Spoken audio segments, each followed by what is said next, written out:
É um conflito muito complexo, muito difícil, sabe, expressões simplórias, rasas, estão muito longe de poder resolver o problema. Só para vocês terem uma ideia, não é? No século XIII a.C., século XIII a.C., segundo a maior parte dos estudiosos, o povo, a nação judia, já estava sofrendo o constrangimento de diásporas, de humilhação, de terem sido banidos da sua terra, de terem desfeito seus laços, porque essa é a data do Êxodo. Moisés. Né, liderou uma insurgência contra o Egito e libertou de século de escravidão a nação judia. Eles, então, voltam para a Terra Prometida, que está ali ao derredor, daqui a pouco eu vou mostrar o mapa, ao derredor de Jerusalém, não é? Mas também Belém, onde nasceu Jesus, enfim. Isso é. Então, veja bem de onde vem, ou você, irresponsável, que está aí cheio de razão, sabendo de tudo, sem parar um minutinho sequer para olhar as coisas, de maneira a resolvê-las. Sabe, isso aqui não é Corinthians e Palmeiras, para a gente ficar com torcida imbecil, porque a humanidade, nesse momento, tem uma urgência. Qual é? 2.200.000 pessoas de carne e osso, que podiam ser sua mãe, seu pai, seu filho, seu avô, estão levando bomba, porque meia dúzia, para não dizer exatamente o número, 40.000 militantes do Hamas utilizam a linguagem extrema da violência e do terror para exercitar a sua luta por independência e por território. Então, por favor, não se zangue comigo, mas ouça.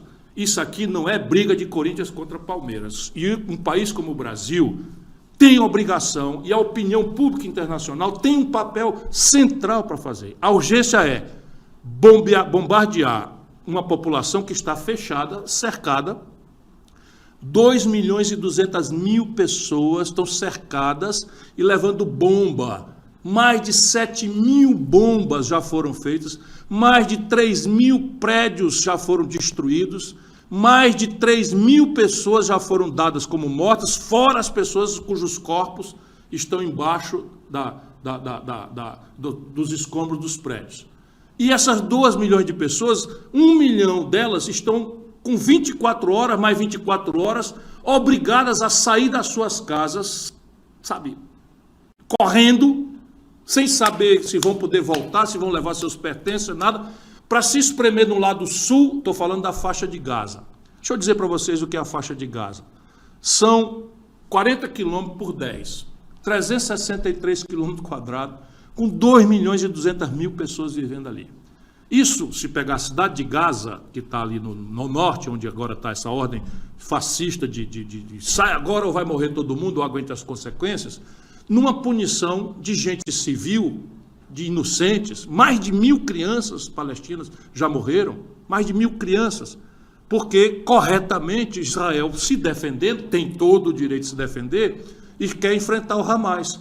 Só que optaram por esse caminho, e aí não é o povo de Israel, é o governo de ultradireita deste pária internacional que é o senhor Benjamin Netanyahu, primeiro-ministro de Israel, que inclusive já devia ter renunciado, porque o Hamas entrou nos centros nevrálgicos da inteligência israelita, que é afamada no mundo como uma das mais sofisticadas e profissionais estruturas de inteligência militar do mundo.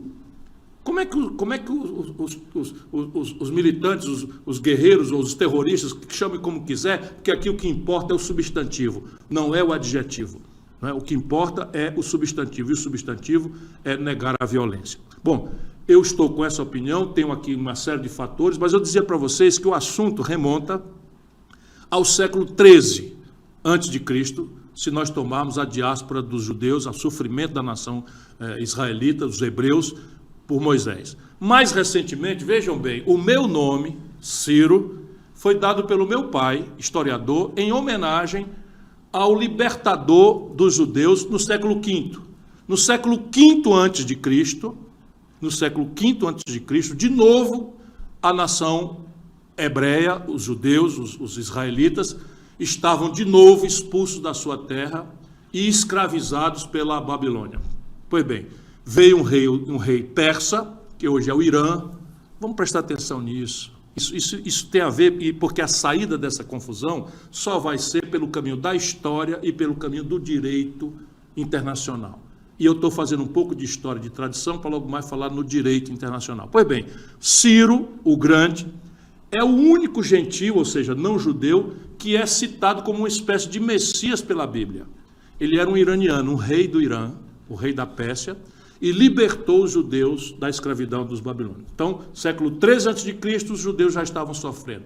Século V a.C., os judeus já estavam sofrendo, não é? Diásporas e separação. Mas essa confusão atual tem a ver com a última forma de sofrimento e de diáspora dos judeus e dos palestinos, em função do desenho que as Nações Unidas, a ONU, deu para essa questão numa Assembleia Geral, a segunda Assembleia Geral, presidida por um grande brasileiro, Oswaldo Aranha, que fundou o Estado de Israel e, no mesmo ato, na mesma resolução das Nações Unidas, fundou o Estado da Palestina, independente, e definiu os seus respectivos territórios.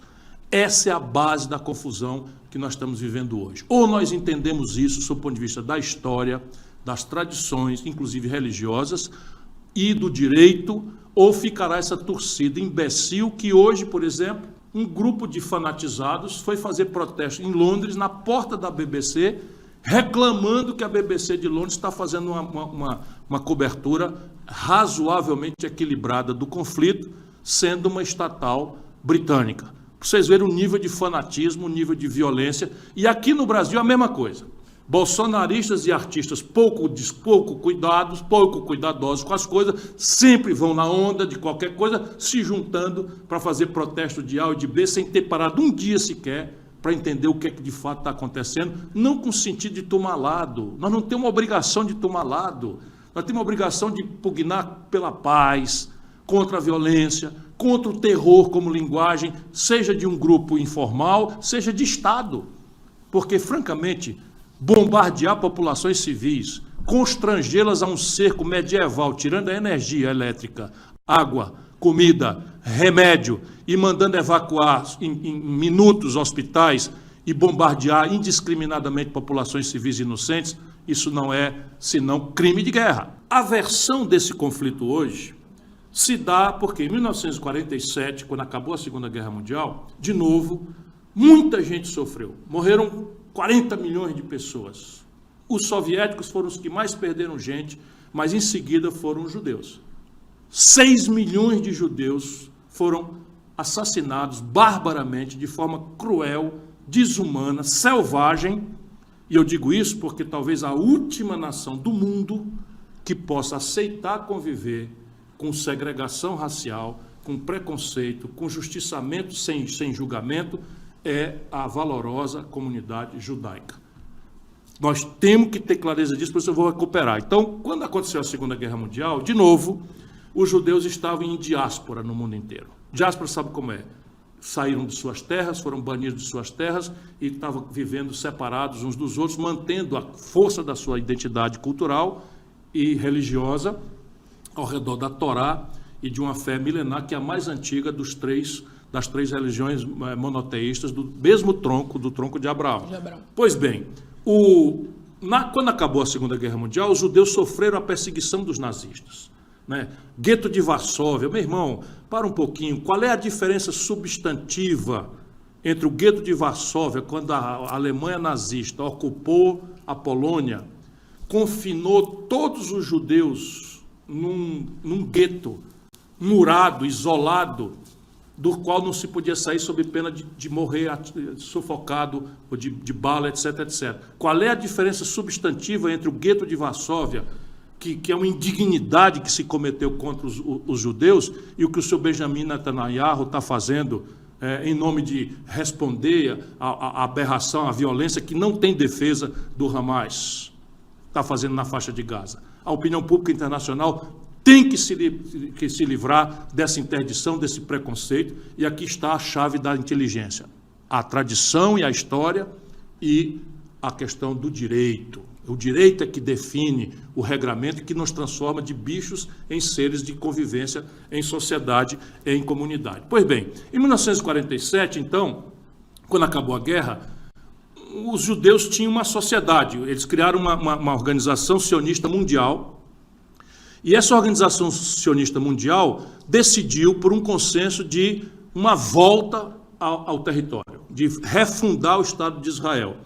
Portanto, fique todo mundo lembrando que Israel nasce, não é, dessa chamada geral que lideranças sionistas da Organização Sionista Mundial fizeram ali na sequência da Segunda Guerra Mundial e na sequência do sofrimento atroz, crudelíssimo que os nazistas impuseram aos judeus. Pois bem, voltar para a Terra Prometida era a ordem. E aí o que eles fizeram? Foram para lá, a liderança era muitas lideranças, mas eu vou nomear aqui o pai fundador chamado Ben-Gurion.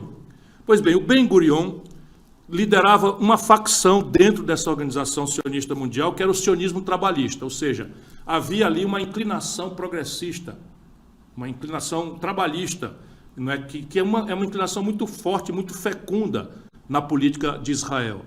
O Ben-Gurion funda essa organização e ele organiza essa coisa. E qual era a lógica? Todos os migrantes israelitas, Ben-Gurion nasceu na Polônia, provavelmente já tinha fugido para os Estados Unidos, morou nos Estados Unidos, mas conheceu muito de perto muita gente que sofreu o constrangimento do gueto de Varsóvia e dos campos de concentração, que devem ser talvez o momento mais bárbaro do ser humano. Por isso que a gente tem que lembrar isso com dor, para que o povo de Israel se livre desses fascistas que os governam há alguns anos. Pois bem, não pode repetir essas práticas de genocídio, de gueto, contra quem quer que seja, muito menos com seus irmãos de território. Então vamos lá.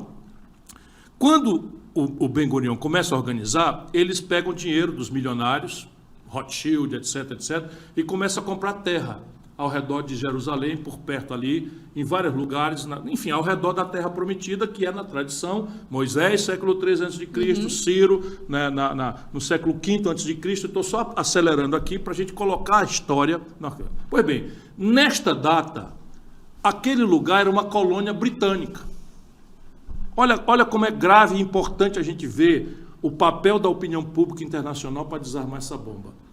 A Palestina era, vamos dizer, a nação que vivia ali. Era a Palestina. A Palestina vivia ali, só que não tinha independência. Era uma colônia britânica, como a Índia era uma colônia britânica, ainda no fim da Segunda Guerra Mundial, como Hong Kong, na China, era um enclave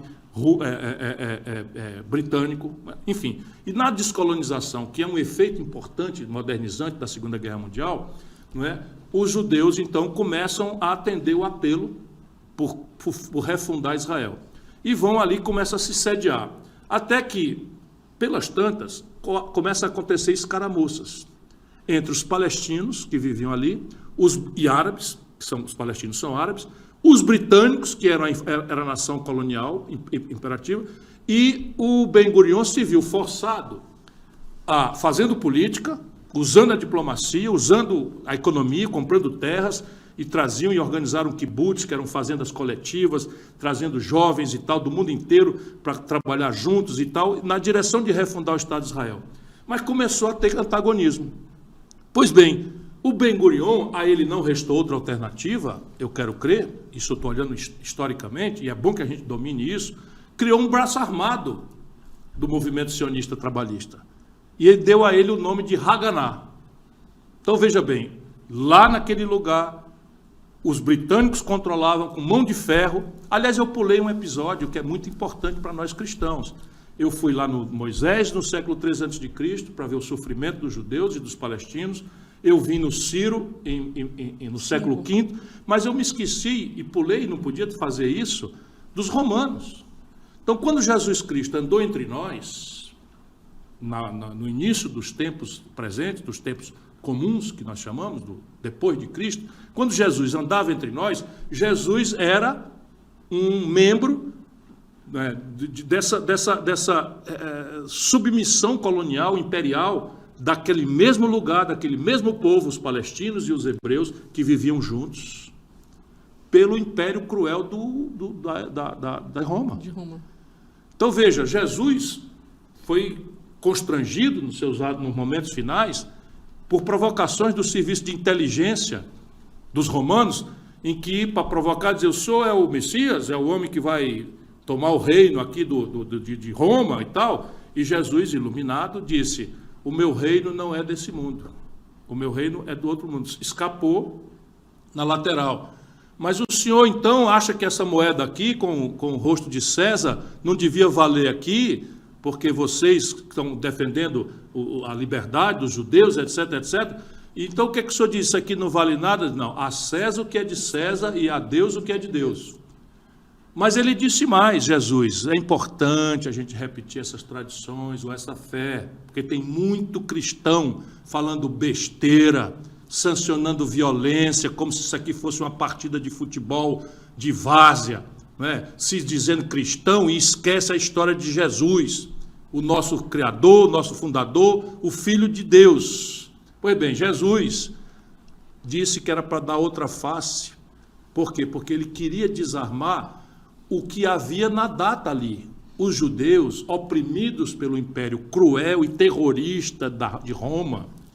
Tem coisa mais terrorista do que você matar uma pessoa numa cruz?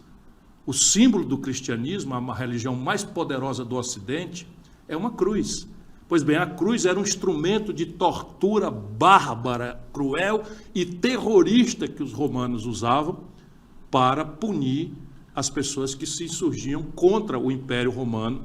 Como, aliás, para trás tem 1000 outras histórias de sofrimento naquela região, de novo sofrimento, de massa dos judeus, dos palestinos, que são irmãos, pura e simplesmente são irmãos, inclusive na tradição, porque os árabes são filhos de Cã, camitas, e os judeus são filhos de Sem, semitas, e ambos são irmãos, Cã e Sem, filhos de Noé, filhos de Noé, que é, enfim, o fundamento dessa coisa. Só para vocês terem uma ideia de onde é que nós estamos mexendo e por onde nós podemos ajudar a desarmar essa tragédia urgente, que é acabar com esse cerco medieval, mas remotamente a humanidade tem ali o paviozinho muito perto de uma conflagração global, inclusive de base nuclear.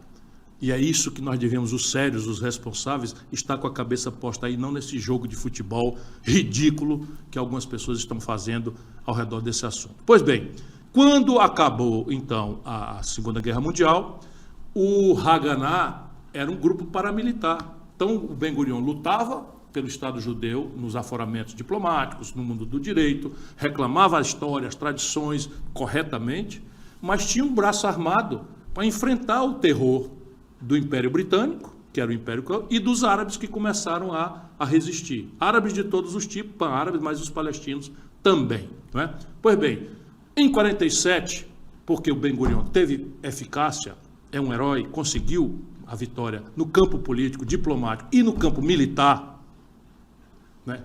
Não faltava quem chamasse a Haganah e o Ben-Gurion de terrorista. Atenção, judeus, não faltava quem chamasse Ben-Gurion, seu pai fundador, e a Haganah, que é base da formação das instituições de defesa de Israel, é aí que nasce a Força de Defesa de Israel, é na Haganah, de organização terrorista. Como os zelotes, lá atrás, se dizia que Jesus era zelote. Os zelotes faziam uma luta política, mas os zelotes também lutavam de forma militar ou paramilitar contra o Império Romano.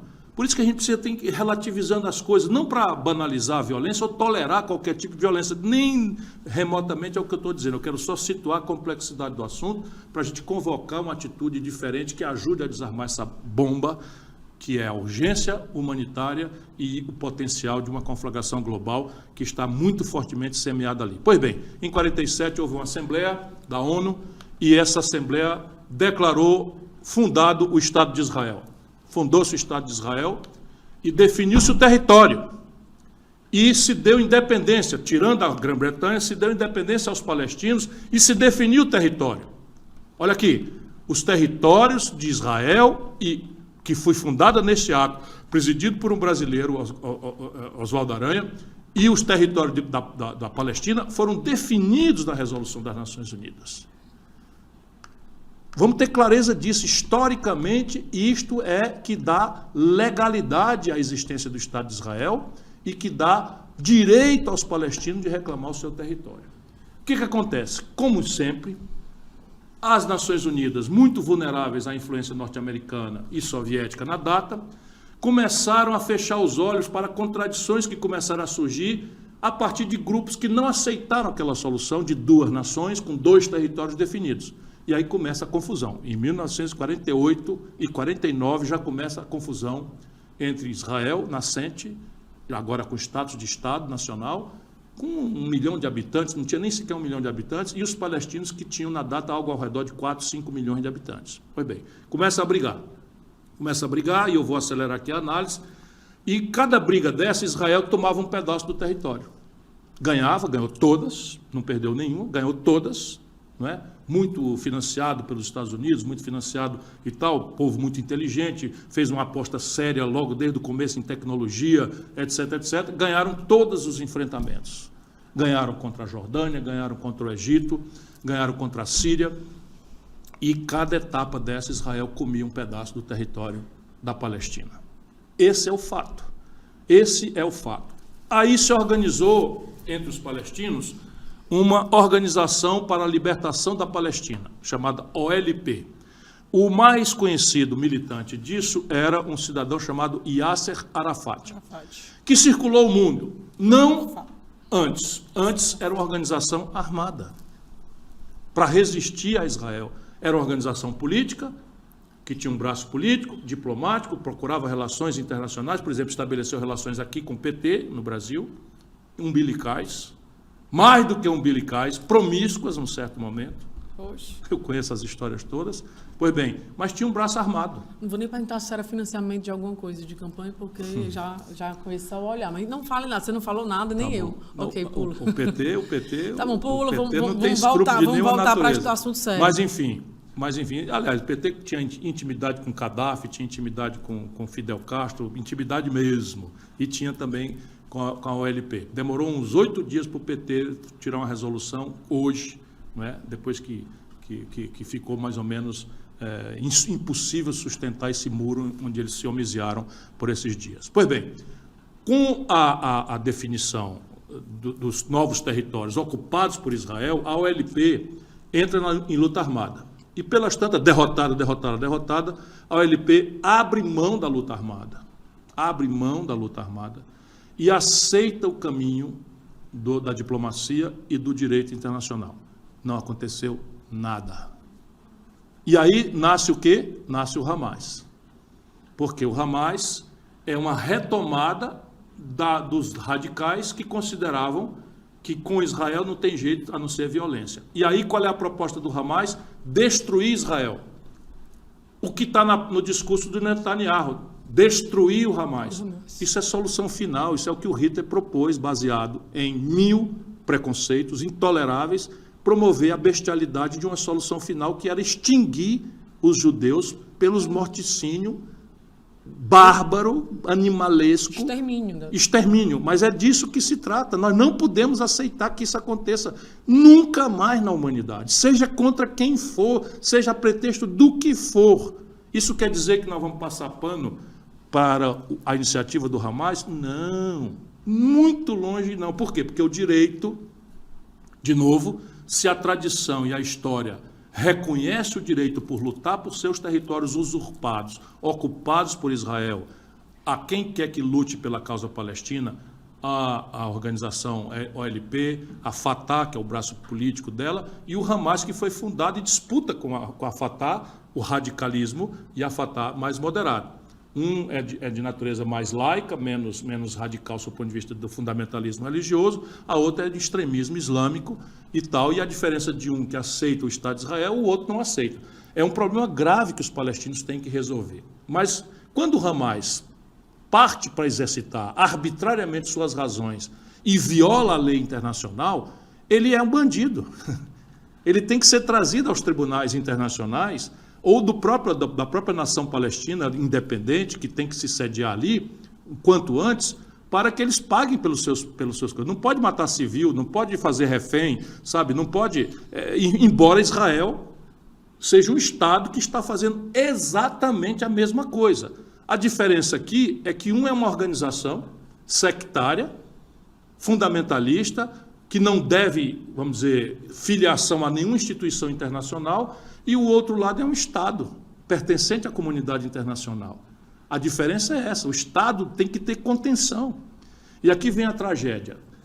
Isto sendo óbvio, hoje os palestinos, os judeus, os cidadãos de Israel, não chegam a 10 milhões, são 9 milhões e pouco, é mais ou menos do tamanho do Ceará, do ponto de vista de população. E os palestinos são mais ou menos 6 milhões. Israel ocupou Cisjordânia, Jerusalém Oriental e agora está ocupando a faixa de Gaza. Quer dizer, todos são territórios que a lei internacional determina como base territorial da Palestina independente. E a Palestina independente constituiu-se no acordo em Oslo, em 1993. Eu estou falando demais, mas esse assunto merece uma reflexão. Em 1993, a Noruega, que tem um equilíbrio, enfim, que conseguiu ficar fora dessa retórica de jogo de futebol, de briga de galo e tal, para se colocar como deveria toda a humanidade se colocar de maneira a desarmar essa bomba e não a tomar lado desse ou daquele, a desarmar a bomba, banir a violência, estabelecer o direito, a paz e a não violência como linguagem de convivência entre essas pessoas. Pois bem, em Oslo, em 93, foi feito um acordo.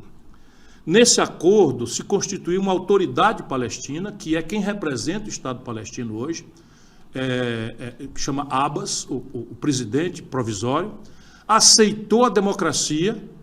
Uma das coisas que diferencia, por exemplo, a autoridade palestina é que o Hamas não aceita a democracia, quer estabelecer de novo um sultanato, uma dessas coisas radicais e tal, mas a base moral, e mais do que a base moral, o apelo que o Hamas tem sobre a comunidade é que está defendendo o direito dos palestinos de terem sua terra para nela viver, para nela trabalhar, conforme a melhor tradição e conforme a melhor história e conforme o melhor direito. Pois bem, essa autoridade palestina está representando a Palestina hoje. Esse acordo foi apoiado pelos Estados Unidos, esse acordo foi apoiado pela União Europeia, esse acordo foi apoiado pela Liga Árabe, foi apoiado pela Unasul, onde está o Brasil, e ninguém fez nada para que esse acordo fosse cumprido. E os sucessivos governos de Israel, de 93 até cá, quando esse acordo histórico foi feito, não cedeu 1 milímetro de volta aos territórios da nação palestina. Essa é a base do problema. E a grande pergunta que eu faço para terminar e a gente tentar responder perguntas. Vocês acham, de boa fé, vocês acham que bombardear populações civis, estabelecer um cerco... Mostra o mapa para mim, vocês têm aí? Veja o mapa. Aqui... Não senta o dedo, só tu vai só falar, que eles estão vendo lá. Ali, do lado direito, do lado esquerdo é o mar, embaixo aqui é o Egito, em cima, do lado direito, é a Jordânia, todo o meio é Israel e em cima está o Líbano, e logo em seguida a Síria. E logo ali, mais para frente, só para vocês saberem do que se trata, está o Iraque e logo em seguida o Irã. E na frente o mar Mediterrâneo. Certo? Pois bem, a faixa de Gaza é essa tripinha que tem 10 quilômetros de largura, exprimida entre Israel e o mar, e 42 quilômetros de comprimento, essa tripa chama faixa de Gaza, entre Israel e o Egito. Pois bem, essa faixa de Gaza tem 2.200.000 pessoas morando aí, pobres, miseráveis, famintos, com baixa escolarização, enfim, uma miséria absoluta. E estão sob um cerco onde não entra água, comida, combustível, cortaram a eletricidade há 8 dias. A faixinha, a tripinha que tem para escapar de Gaza para o Egito está fechada. Por quê? Porque o Egito não suporta receber 1 milhão, 1,5 milhão, 2 milhões de refugiados. E quem podia receber esses refugiados, veja o território todo, é quem está sufocando Gaza, seria Israel, que também não aceita receber. Então, esse é o crime contemporâneo. Isso é que a opinião pública tem que se movimentar, não é para dar razão, todo mundo sabe quem tem razão. É só consultar o direito, é só consultar a história. O que não dá é para ficar a comunidade internacional inteira conversando merda, enquanto 2.200.000 pessoas estão sendo barbaramente assassinadas pelo governo do senhor Benjamin Netanyahu. Isso é do que se trata. Na sequência, nós precisamos fazer valer o acordo de Oslo, estabelecer um caminho gradual para que a Palestina tenha devolvido seus territórios. Isto é o melhor direito. Eu vou tentar responder perguntas, me perdoe a indignação, mas eu me sentiria um covarde se eu aceitasse que esse nível de interdição ideológica, de exacerbação radical, de intolerância que está dominando o mundo, quando eu vejo o presidente dos Estados Unidos, caramba, presidente da maior potência do mundo, reproduzir fake news, que depois, no dia seguinte, a própria Casa Branca teve que desmentir. Estou me referindo à notícia mentirosa de que tinham degolado bebês, não é, no Hamas. O Hamas fez coisas tremendamente intoleráveis e criminosas e deve pagar por isso. Mas será que é razoável que 40 mil militantes, que é todo o efetivo do Hamas, vão ser agora punidos através da punição generalizada, indiscriminada de 2.200.000 inocentes, dos quais 1.000 crianças já morreram? Eu não fico calado diante disso.